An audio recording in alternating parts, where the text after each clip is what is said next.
하나님의 나라에 들어가려면이라고 하는 우리가 앞에서부터 살펴본 이 13절로부터 31절까지 연결된 사실 다양한 주제들인데 이 주제들의 공통점이 하나님의 나라이고, 하나님의 나라에 들어가려면 앞에서 어린 아이와 같은 자가 하나님의 나라에 들어간다라고 하는 어쩌면 충격적인 말씀을 주셨습니다.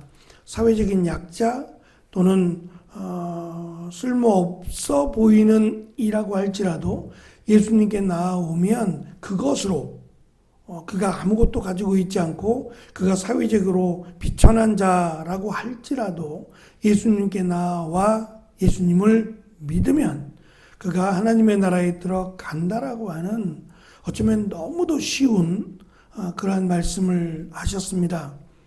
그리고 예수님께서 길을 떠나려고 하실 때 한 사람이 예수님 앞에 무릎을 꿇었습니다. 예수님이 가시는 길은 고난과 죽음이 기다리는 예루살렘을 향한 길이기에 그가 먼저 예수님께 찾아왔고 그것도 무릎을 꿇었다라고 하는 점은 예수님께서 가시는 그 길을 함께 갈 그리고 따라갈 기대를 지금 안겨줍니다. 마가복음에서 예수님 앞에 무릎을 꿇거나 엎드린 사람은 주로 병자들 또는 그의 가족들과 귀신들이었다는 점에서 부자인 그가 예수님 앞에 무릎을 꿇었다는 것은 상당히 이례적인 일이다라고 볼 수 있습니다. 정말 그가 예수님 앞에 무릎을 꿇은 이유가 뭘까라고 할 때에 이어지는 말씀에서 그가 예수님을 부를 때에 선하신 선생님이라고 부릅니다. 선으로 번역이 되는데 선하다 또는 선이라고 하는 것은 다양한 의미가 있어요. 우리식으로 해석하면 선이 착할 선자입니다. 그래서 자칫 오해할 수 있어요. 착하신 선생님 이렇게요. 한자를 풀이해서 착할 선자를 썼으니까 착하신 선생님 또 인자하신 선생님 이렇게 한자적 풀이를 할 수 있는 오해 소지가 높은데 이 선이라고 하는 것은 사실 특별히 우리가 이것을 번역할 수 있는 단어가 많지 않아서 이것을 선이라고 번역한 거예요. 당시에 선이라고 하는 것은 사람들에게 사용이 안 됐어요. 사람에게는 사용할 수 없는, 그러니까 굉장히 추상적인 단어인데 이 선이라고 하는 개념이 신에 의해 이루어진 구원을 의미하는, 이것만은 아니지만 신을 통해서 이루어지는 구원을 설명하는 단어가 선이었습니다. 따라서 선이라는 단어는 구원을 가져오는 신에게만 사용되어지는, 그래서 부자라고 하는 그가 예수님께서 보여주신 그 어떤 기적의 행동들이나 또는 말씀들을 지금 어떠한 소문으로 들었든 본인이 직접 옆에서 들었든 간에 예수님이 범상치 않다라고 느낀 것은 분명히 맞아요. 그리고 예수님에게 대해서 선하다라고 붙인 것은 굉장히 정말 그가 예수님을 하나님으로 믿었거나 예수님을 신을 베풀어 주는 그러한 구원을 베풀어 주는 신으로 믿었거나 아니면 그 정도의 어떤 아부성을 띤 그런 표현일 가능성이 높습니다. 만약에 그가 정말 예수님을 신으로 구원을 허락하실 또는 구원으로 인도할 신으로 믿었다면 이게 앞뒤가 안 맞는 게 선하다라고 하는 선하신이라고 해놓고 그 뒤에 이어지는 단어가 선생님이에요. 이게 조합이 안 맞아요.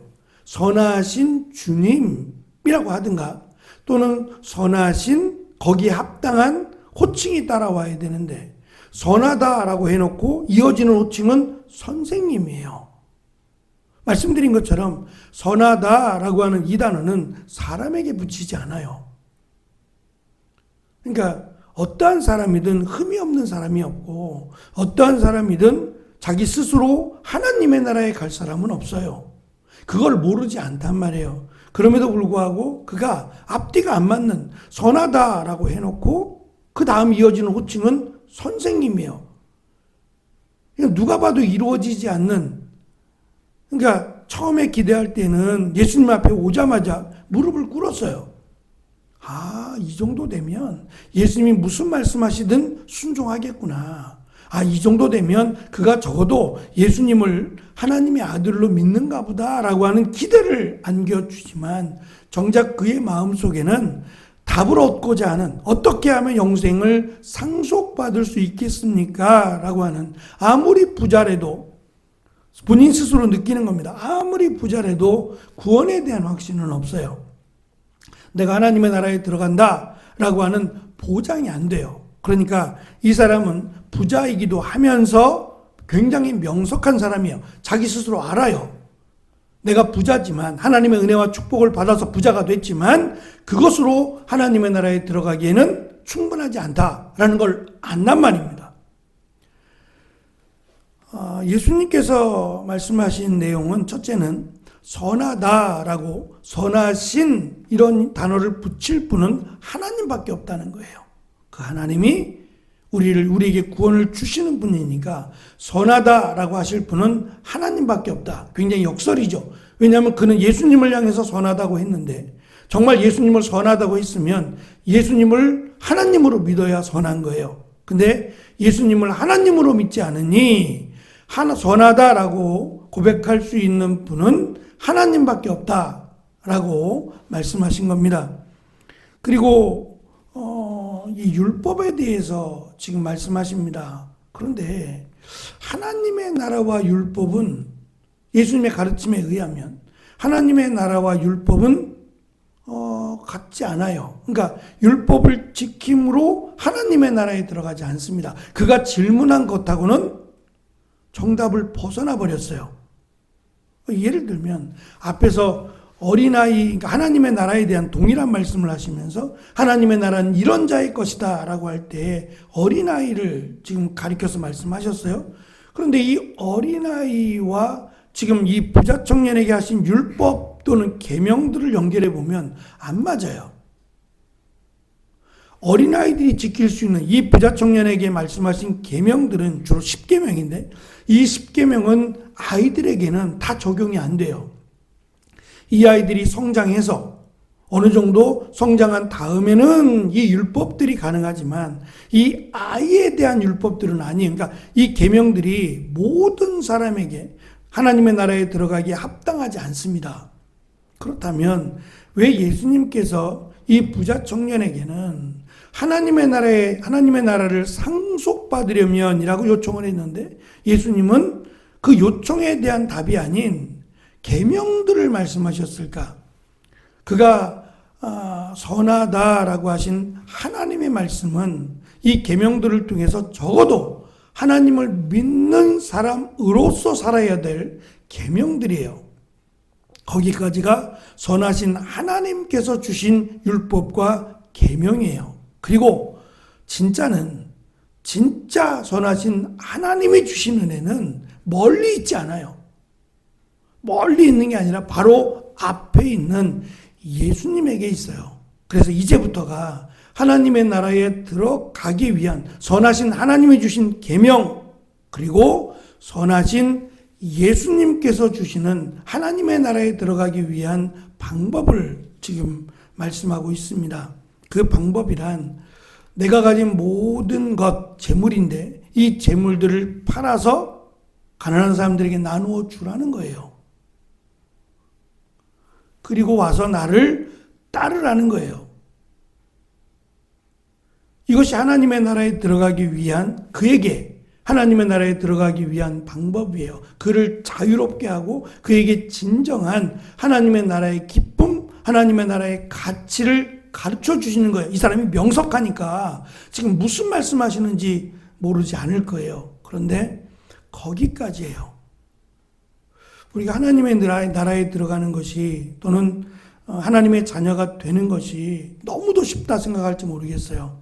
사실은 어떤 면에서 1번 어린아이와 같은 자가 하나님의 나라의 것이다. 2번 부자 청년이 모든 것을 버리고 예수님을 따라야 된다. 또 세 번째, 어떤 사람에게는 또 다른 내용이 있을 겁니다. 어쩌면 우리는 1번에 해당되니까 쉬웠을 수 있어요. 만약에 우리가 가진 것이 많아서 예수님께서 내가 가진 모든 것을 팔아 가난한 자들에게 주고 그 다음에 나를 따르라고 말씀하셨다면 우리 역시 두 번째 해당되는 부자였다면 쉽지 않을 수 있어요. 근데 사실은 우리는 2번이 아니니까 어쩌면 1번에 해당되니까 쉽게 예수님께 나아올 수 있었던 겁니다. 이 부자 청년은 돌아갔다 그랬어요. 많은 재물을 가진 까닭에 예수님을 따르기보다는 왔던 길로 돌아갔다 그랬어요.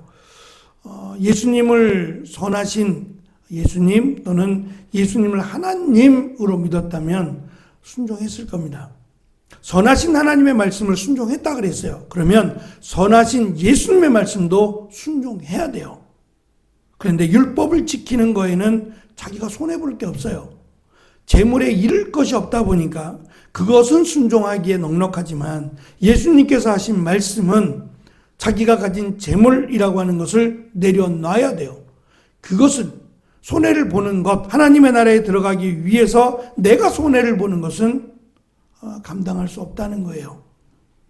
참 아이러니한 일이죠. 둘 중에 하나를 선택하려면 그가 하나님의 나라에 대한 가치를 안다면 둘 중에 하나를 선택하라고 했을 때 그는 재물을 내려놨어야 돼요. 그리고 하나님의 나라를 차지했어야 됩니다. 근데 그는 이 재물이라는 것 때문에 하나님의 나라에 가는 길을 스스로 포기해버렸다는 거예요. 그러니까 이것은 사실 이렇다라고 결론을 내리기가 어려운 스스로 결정을 해야 되는 부분인데 이어지는 말씀에 보면 부자라고 하는 사람들 아브라함의 축복을 받았다 스스로 내가 하나님의 은혜와 축복을 받았다라고 여기지만 정작 그러기에 더욱 예수님을 믿을 수 없다라고 말씀하세요. 그래서 마치 이 약대라고 하는 커다란 짐승이 바늘귀라고 하는 뭐 상상도 할 수 없지요.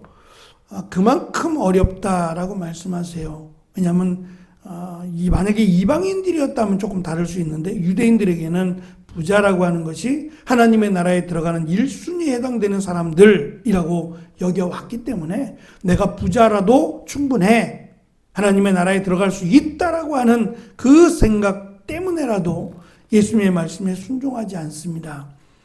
그러니까 부자는 다 하나님의 나라에 들어갈 수 없다라는 말씀이 아닙니다. 그것은 지금 이 부자에게 또는 이 부자와 같은 사람들에게 허용되는 말씀일 거예요. 부자라도 얼마든지 하나님의 나라에 들어갈 수 있습니다. 그러나 그는 적어도 하나님의 나라의 가치를 아는 사람이어야 돼요. 그래서 하나님이 더 물질보다 하나님의 나라가 그에게는 더 소중하다라고 믿는 사람에게 해당되는 말이 될 겁니다. 그것이 쉬운 일은 아니다라고 하는 두 번째 하나님의 나라에 들어가려면이라고 하는 답을 우리에게 주십니다. 이 믿음, 하나님의 나라의 가치, 하나님의 나라라고 하는 우리의 그 마지막 종착지가 되는 그곳을 향해서 기대와 기쁨과 소망으로 나아가는 오늘이 되어지시기를 축원합니다. 기도하겠습니다.